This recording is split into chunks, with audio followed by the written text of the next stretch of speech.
Hello friend, welcome to my new video. তো দেখো, আমি আর অনু রেডি হচ্ছিলাম। আমরা ড্রেসটা পরে নিয়েছি, আমরা যাব একটু কাঁকড়াবুড়ির মেলায়। তো চলো ঝটপট রেডি হওয়া যাক। তো এখন ওই 5টা মতো বাজে, আমরা রেডি হচ্ছি। ফার্স্টেই টোনার লাগিয়ে নিলাম, তারপরে একটা জেল ময়েশ্চারাইজার, আর তারপরে একটা ক্রিম ময়েশ্চারাইজার লাগালাম। আজকে আর সানস্ক্রিন লাগাবো না, কারণ আমরা সন্ধেবেলা যাব, তো সানস্ক্রিনের খুব একটা কাজ নেই। সন্ধ্যাবেলা যাব মেলায়। তো এই জন্য সানস্ক্রিনের খুব একটা কাজ নেই, তো এই জন্য আর লাগালাম না। তো আর আমি তো আগেই রেডি হয়ে গেছিলাম, মায়ের জন্য আমাকে দেখায়নি। তো আমি রেডি হতে হতে কারেন্টটা চলে গেছিলো, এই জন্য আর কিছুই দেখাতে পারিনি। পুরো এখন আমি রেডি হয়ে গেছি।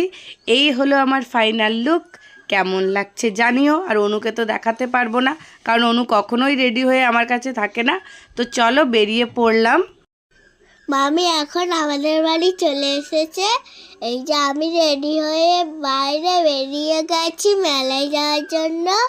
তো তোমাদের দাদাভাই আমাদেরকে দিদি বাড়িতে দিয়ে চলে গেছে, আর আমরা প্রায় অনেকজন মিলে যাব, সবাই মিলে। তো স্কুটিতে হবে না এতজন, তো আমরা এই জন্য সবাই টোটো নিয়ে যাব। তো এখন সবাই মিলে বসে পড়েছি টোটোতে। আর এই যে পাপাই, সে তো কোথাও গেলে মামি ছাড়া যাবেই না, সে আমার পাশেই বসবে। তো এই দেখো আমরা সবাই মিলে যাচ্ছি, আর পাপাইয়ের নাচ দেখো। টোটোয় বসে নাচ করছি, কাকা চলে এসেছে তাই। হ্যাঁ, পাপাই খুব মজা হচ্ছিল, তাই জন্য নাচ করছিল। তো দেখতে দেখতে আমরা সবাই চলে এলাম নামখানা ব্রিজের কাছে। কি সুন্দর লাগছে দেখো ট্রলারের লাইটগুলো রাত্রিবেলা। তো এখন আমরা সবাই চলে এলাম মন্দিরে, এই যে কাঁকড়াবুড়ি মায়ের কাছে। এখানে দেখো কাঁকড়া রাখা হয়েছে, পুজো করেছে। তো আমি তো ফার্স্ট টাইম এলাম এখানে, তাই জন্য তেমন কিছুই জানি না।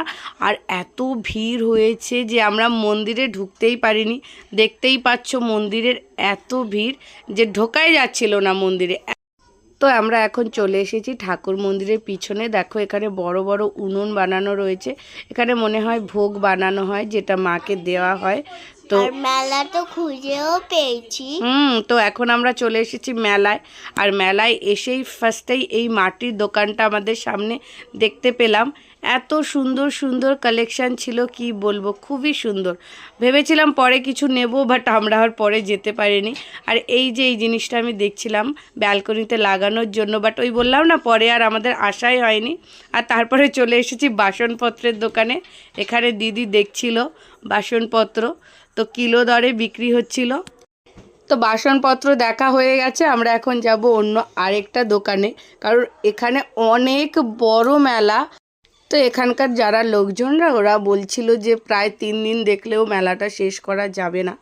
তো যাই হোক, আমরা একদিনে যেইটুকু পারবো ওইটুকুই কভার করার চেষ্টা করব। আর এখন চলে এসেছি এই যে কানের দোকানে। মাম তো মানে যেখানেই কানের দোকান দেখছে ওখানেই পৌঁছে যাচ্ছে, কোনো রকম ধরে বেঁধে আনা হচ্ছে কানের দোকান থেকে। আর তারপরে আমরা এখন চলে এসেছি সবাই মিলে একটু খাওয়া দাওয়া করতে। মেলায় আসবো আর খাওয়া দাওয়া করবো না, এটা তো হতেই পারে না। আর পাপাই তো বলছিল ললিপপ খাবে, এই জন্য পাপাইকে একটা হ্যাঁ চিকেন ললিপপ, তাই জন্য পাপাইকে একটা চিকেন ললিপপ দিয়েছি। আর আমরা নিয়েছি ভেলপুরি, সঙ্গে এই যে তারপরে খেয়েছি ঘুগনি। আর তারপরে এখন সবাই মিলে চলে এসেছি আইসক্রিম দোকানে খাওয়ার জন্য। হ্যাঁ, কারণ আইসক্রিম না খেলে তো মেলাতে একদমই ভালো লাগে না আমাদের। আমরা যখনই যাই পাপাই আমরা সবাই আইসক্রিম খাই। আর এখন তারপর খাওয়া দাওয়া করে দেখো চলে এসেছি জামা কাপড় দোকানে। বলছি না এখানে কি নেই, মানে কি নেই এই মেলাটার মধ্যে, ব্যাগ থেকে শুরু করে সব কিছু আছে। তো যাই হোক, এখন প্রায় মানে অনেকক্ষণ ঘোরাঘুরি হয়ে গেছে, তারপরে কিছু ঝুড়ি ভাজা টাজা কেনা হলো। মানে আমাদের খাওয়া দাওয়া শেষ হচ্ছে না, মানে ওগুলো টোটোতে খাবো বলে আবার কেনা হয়েছে। তারপরে এদিকে একটু টেডি বেয়ার টেয়ার দেখে এখন আমরা বেরিয়ে পড়লাম।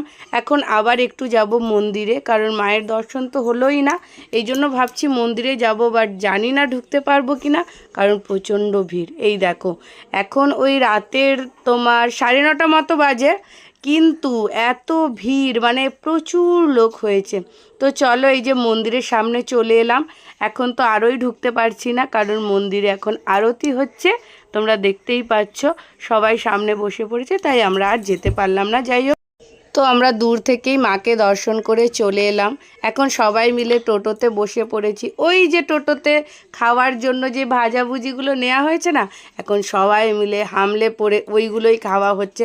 কারণ নামখানা থেকে কাকদ্বীপ প্রায় অনেকটা রাস্তা, তো এই জন্য ওরম বোরিংভাবে তো আসা যায় না, একটু খাওয়া দাওয়া করে গল্প করে করে বাড়ি চলে এসেছি। তো দিদিরা চলে গেছে দিদিদের বাড়িতে, আমরা চলে এসেছি আমাদের বাড়িতে। আর অনু তো এসেই একটা খেলনা কিনে দিয়েছে ওর পিপি, সেই খেলনাটা সাজিয়ে বসে পড়েছে, তোমরা দেখতেই পাচ্ছ। তো এই ছিল আমার আজকের ভিডিও, কেমন লাগলো জানিও। Tata, bye bye.